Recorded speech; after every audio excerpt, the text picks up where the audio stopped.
Live from New Delhi, you're watching DD India Global. We'll get you the top stories from India and the region. I'm Shubhendu Ghosh, and for news from the rest of the world, I'm joined by my colleague Ollie Barrett in London. Good to see you, Ollie. It's very good to see you too, Shubhendu. It is 11:30 a.m. here in London, 12:30 p.m. across Central Europe. Coming up in the next half an hour, missile attacks on Kyiv, the nuclear option considered at a summit in Brussels, and controlling chess moves by thought alone. First, the headlines.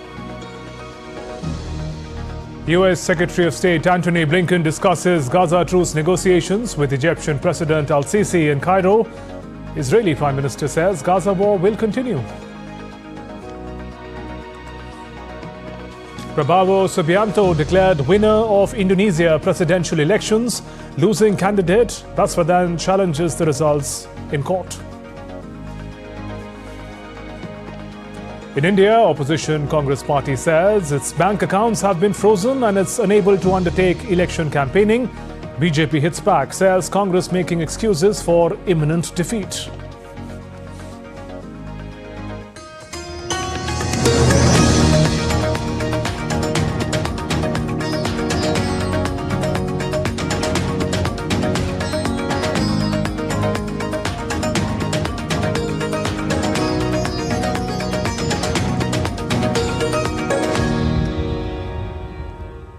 US Secretary of State Antony Blinken met Foreign Minister Sameh Shoukry as he arrived in Egypt on Thursday. Blinken also met Egyptian President Abdel Fattah al-Sisi as leaders discussed negotiations to secure an immediate ceasefire for at least 6 weeks in Israel-Hamas conflict and release of all hostages. Earlier on Wednesday, Blinken met his Saudi counterpart along with Crown Prince Mohammed bin Salman as efforts continue to secure a ceasefire in Gaza. In amid continued fighting in Gaza, Israel's military has cornered Hamas terrorists at the Al-Shifa hospital for the 4th day. The military says it has sent in special forces supported by infantry and tanks based on intelligence that the hospital was again being used by gunmen. The Israeli army found Hamas weapons, money and operatives during a raid at the Al-Shifa hospital. Israel's military says on Wednesday that it had killed around 90 gunmen, arrested 160 in the raid on the hospital, an allegation that the Islamist Hamas group denies. Meanwhile, Israel's Prime Minister Benjamin Netanyahu on Wednesday said the Rafah operation will take some time as preparations were underway for Rafah invasion in the southern Gaza Strip. Netanyahu has approved the military's operational plans for Rafah and says that he will soon approve a plan for the evacuation of civilians from the fighting areas. I want you to know that I've already approved the IDF's operational plan. And soon we will also approve the plan to evacuate the civilian population from the battle zones. As we are preparing to enter Rafah, and this will take a little time, we are continuing to operate with full force. We are continuing to operate in Khan Yunis in the camps in the center, in eliminating and capturing senior Hamas officials as we have just done in Shifa, and in eliminating hundreds of terrorists. Netanyahu also said that Israel will continue its efforts to defeat Hamas terrorists in the Gaza Strip. I made it supremely clear to the US President Joe Biden in our conversation that we are determined to complete the elimination of these Hamas battalions in Rafah, and there is no way to do it except by going in on the ground. And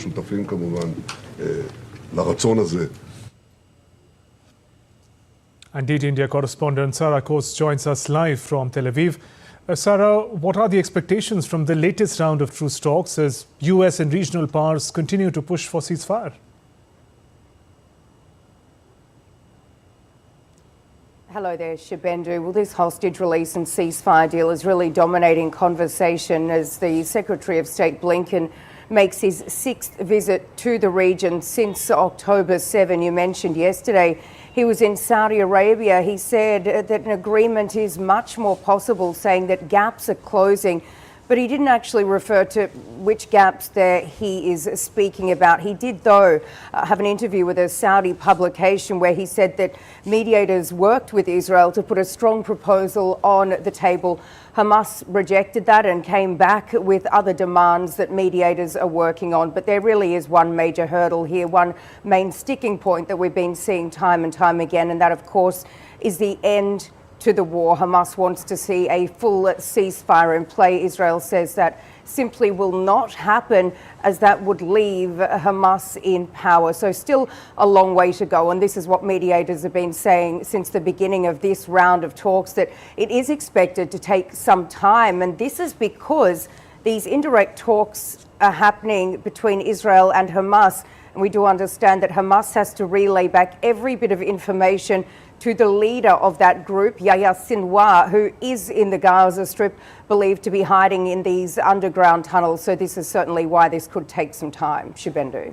And Sarah, what is the latest from the Gaza conflict? What do we know about Israel's Rafah plan and the civilian evacuation that PM Netanyahu was talking about?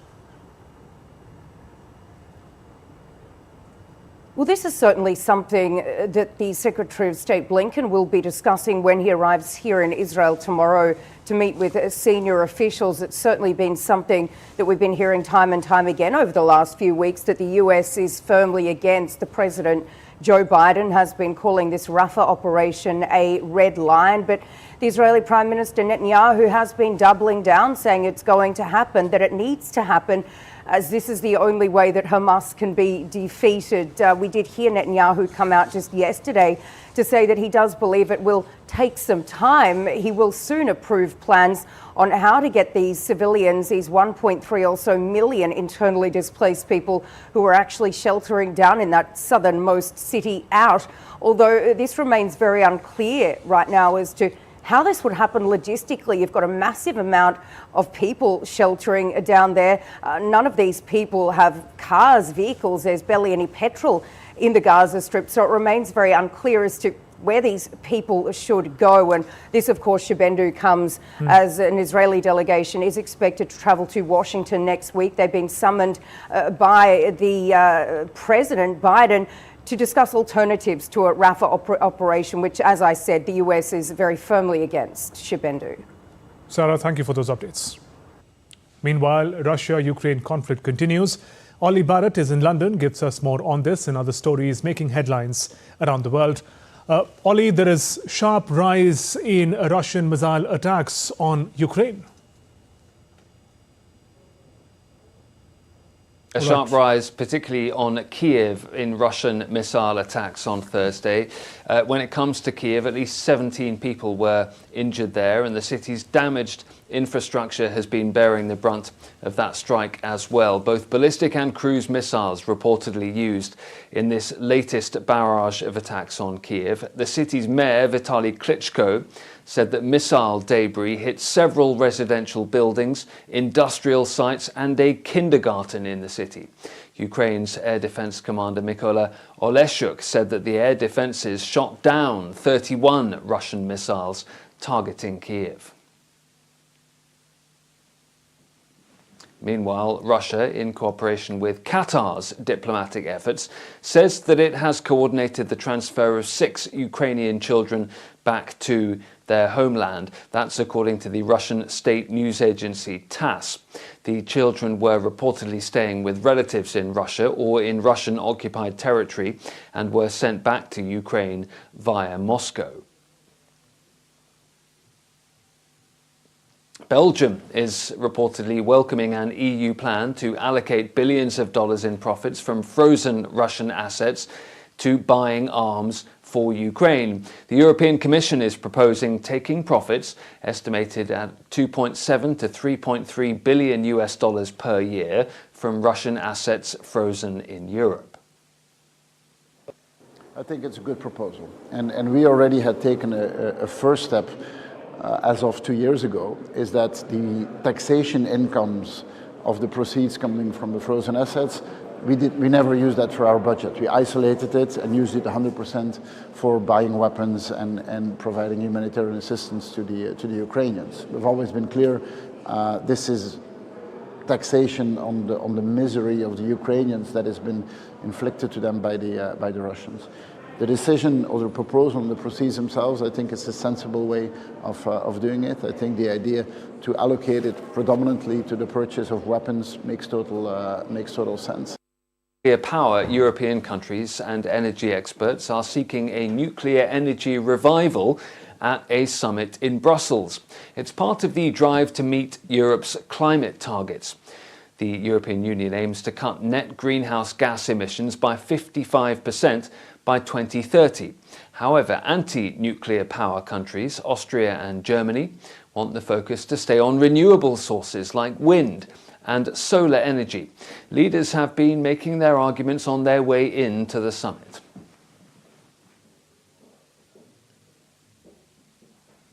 If we are having a summit, it's for a reason, and this is because the heads of government, presidents, they believe that in the current context, energy-wise, security-wise, nuclear has a very, very important contribution to make.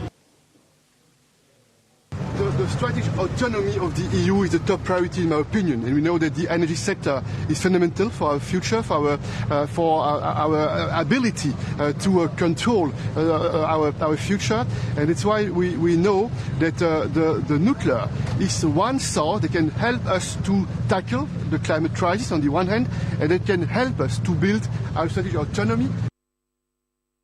This is the only source of energy which could be dangerous for the people in terms of pollution, and at the same time produce big quantity what we need. So Hungary is very much in favor of that. Good luck. DD India's Ishan Garg joins me now live from Brussels. Ishan, we've been hearing some of the arguments on both sides of the nuclear discussion. What chance, therefore, any agreement in this summit? Well, some of the countries which have been betting big on nuclear power will like to bring this idea of using nuclear power to generate particularly electricity for a more sustainable future, will like to bring nuclear power front and center as far as the conversation about sustainable energy sources goes. As you pointed out correctly, there are countries like Germany and Austria which are opposed to this idea, but France is one country which would like to bring this idea back at the center of the table, and which is why this day-long summit is going to focus a lot on how can countries devise a cohesive nuclear policy, how can they use nuclear energy as a sustainable power source. And as Belgium's Prime Minister Alexander De Croo said, that nuclear energy is not only going to generate clean energy, but it's also going to be generating a lot of jobs in Europe, and it will also ultimately lead to a cleaner Europe and potentially even a cleaner world. And what chance those arguments breaking through, Ishan, with some of those countries opposed to more nuclear power?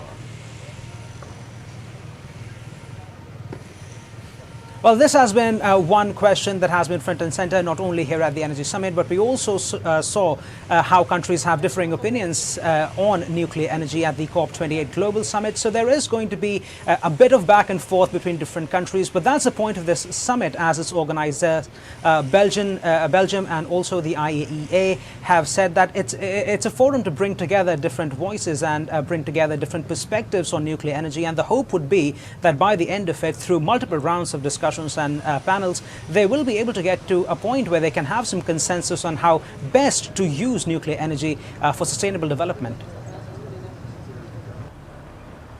Ishan, thank you.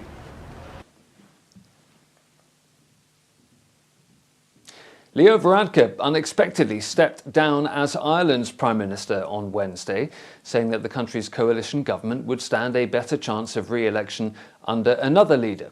Varadkar's Fine Gael party will open nominations for a new leader, with the results to be announced on April the 5th. Parliament would then vote on the person succeeding Varadkar as Prime Minister after it returns from Easter break on April the 9th. Here in the UK, the passage of British Prime Minister Rishi Sunak's contentious bill to deport some refugees to Rwanda could be delayed until at least next month. Unelected members of the House of Lords voted on Wednesday for a second time to amend the legislation to put more safeguards in place to protect the rights of asylum seekers and international legal obligations. But Wednesday's decision by the lawmakers means that Rishi Sunak faces a race against time to stand by his commitment to begin the process of sending asylum seekers to Rwanda by plane before June.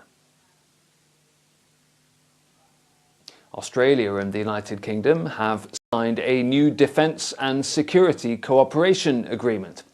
It aims to bolster defence ties between the two countries and eases the ability of their defence forces to operate together in each other's countries. According to the treaty, the two nations will have to consult each other if they come under threat. Australia is boosting military exercises with the US and regional partners after a defence review last year said that China is undertaking the largest military build-up of any country since World War II ended.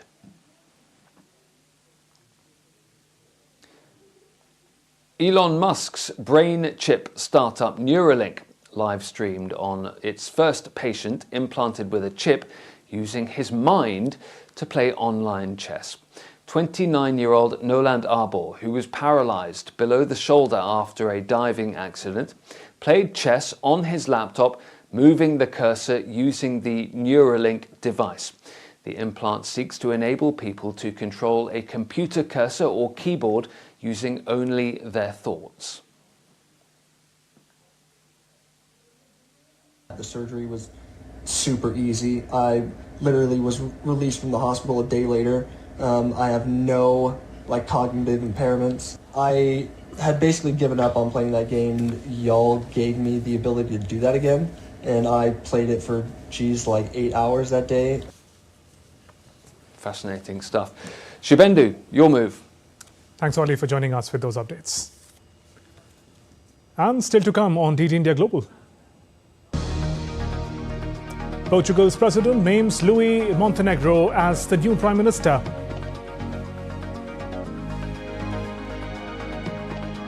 UN report says world losing the battle against e-waste.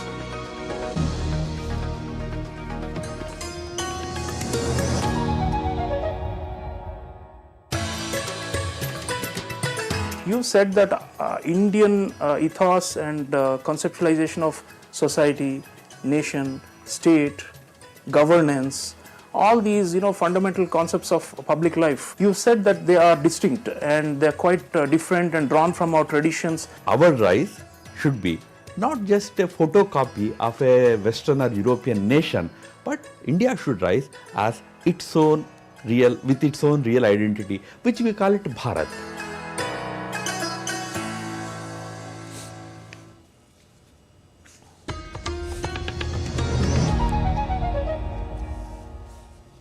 Welcome back. You're watching DD India Global. I'm Shubhendu Ghosh. Let's now turn to world's largest democratic elections in India.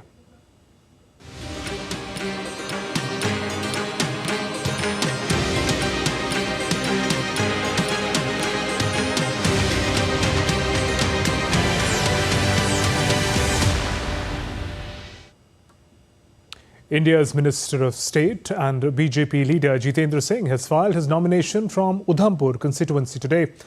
His nomination papers at Katwa were filed and accompanied he was by Union Jal Shakti Minister Gajendra Singh Shekhawat. The seat goes to polls in the first phase on April 19th. The general public and the party workers showed enthusiasm for Jitendra Singh along the route to file the nomination papers in Katwa. Earlier in the day, Singh offered prayers at his residence in Jammu.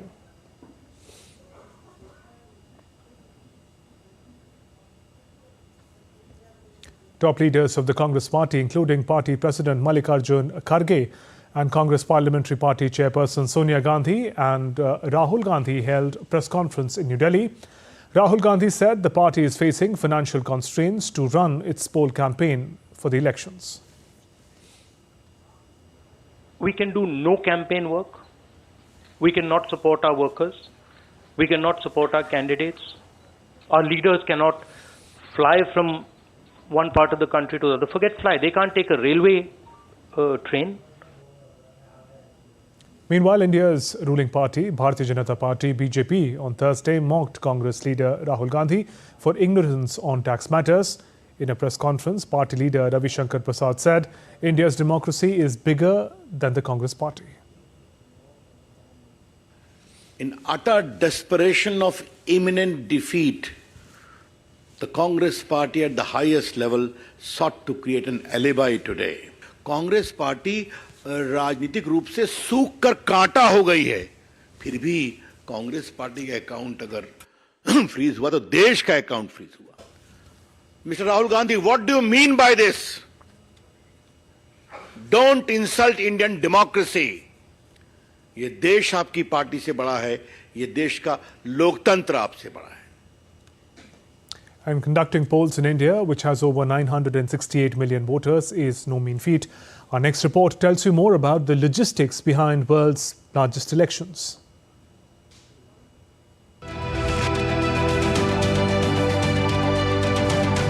$968 million. That's the number of registered voters in India. It is more than the combined population of the United States and the European Union. In 2024, nearly 50 countries including the US and Mexico are going to polls. More than 2 billion voters will cast their ballots and nearly half of them will be in India alone. The more you delve into numbers, you realize that conducting general elections in India is a mammoth exercise. India is the world's 7th largest country by land area, comprising 28 states and 8 union territories. The Election Commission will conduct the 2024 general elections to elect 543 lower house members in 7 phases from April 19th to June 1st. The results will be out on June 4th. Over 15 million election officials will be deployed across 1 million polling stations throughout the country. Over 5.5 million electronic voting machines will be used for the exercise. Of the total 968 million voters, 497 million are male, 471 million are female, while about 48,000 belong to the third gender. Also, nearly 18 million voters will exercise their franchise for the first time ever. Let's also take a look at the key statistics of the last Indian general elections that were held in 2019. There were over 900 million eligible voters, out of which 600 million people cast their ballots. The final turnout stood at over 67%, the highest ever for any general elections to date. Nearly 4 million electronic voting machines were deployed across 1 million polling stations, and over 8,000 candidates and 670 parties were in the fray. That's not all. The polls, which cost 600 billion rupees, are the world's second most expensive elections after the 2020 US presidential election. From India, let's turn to Indonesia. Indonesia's Election Commission on Wednesday formally declared Prabowo Subianto the winner of the 14th February presidential elections. Prabowo, a 3-time presidential candidate, is expected to take over from the outgoing president, Joko Widodo, in October. The former Special Forces commander and current defense minister, Subianto, won the election with nearly 60% of votes, a resounding win over rivals Anies Baswedan and Ganjar Pranowo. Baswedan received about 25% of votes and 16% of the votes went to Pranowo. And Indonesia's presidential candidate Anies Baswedan, who lost to Defence Minister Prabowo Subianto, has filed a legal case at the Constitutional Court to challenge the outcome of the elections. His team alleges widespread allocation of social assistance such as rice, fertilizer, cash handouts in key electoral areas, which they said influenced the vote. Official results show Prabowo won with almost 60% of the votes, followed by Anies with 25%. The IMF and Sri Lankan government have reached staff-level agreement on the second review of the bailout package. The program, bolstered by a 4-year extended fund facility arrangement, has secured a substantial sum of approximately $3 billion. pending approval from IMF management and executive board. This agreement hinges on successful implementation of prior actions and progress in financing assurances review. Bangladesh's second largest city, Chittagong, is facing a severe water crisis amid drastic increase in salinity of its primary water source, the Karnapuli River. People lining up with empty buckets, pitchers and containers in the city's streets. The salinity of the Karnapuli River has increased because of rising sea level due to climate change, rendering the water untreated and undrinkable. The crisis comes as the busy port city is bracing for increasingly intense summer heat and much of its population is fasting during Ramadan. Moving on, a United Nations report has found that the world is set to produce a staggering 82 million tons of waste made of old mobile phones and other electronic devices by 2030.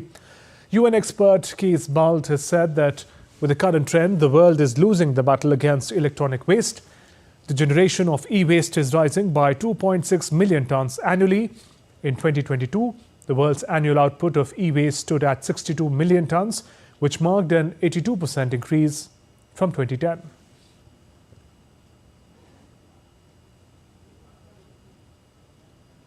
Let's now turn to other news making news around the world. Portugal's president has named Luís Montenegro, head of centre-right Democratic Alliance, as the country's new prime minister and invited him to form a minority government. 51-year-old Montenegro has repeatedly said his party is prepared to govern on its own and will not negotiate with far-right party Chega to work together.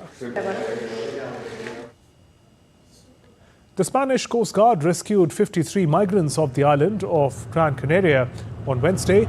The migrants were located some 4 miles south of Gran Canaria. 50 of them, the migrants were men and 3 women. 2 injured migrants were taken to hospital. In an enthralling event of cultural exchange, a delegation of 24 US high school students interacted with Chinese students and learned about Chinese culture during their 11-day trip to China.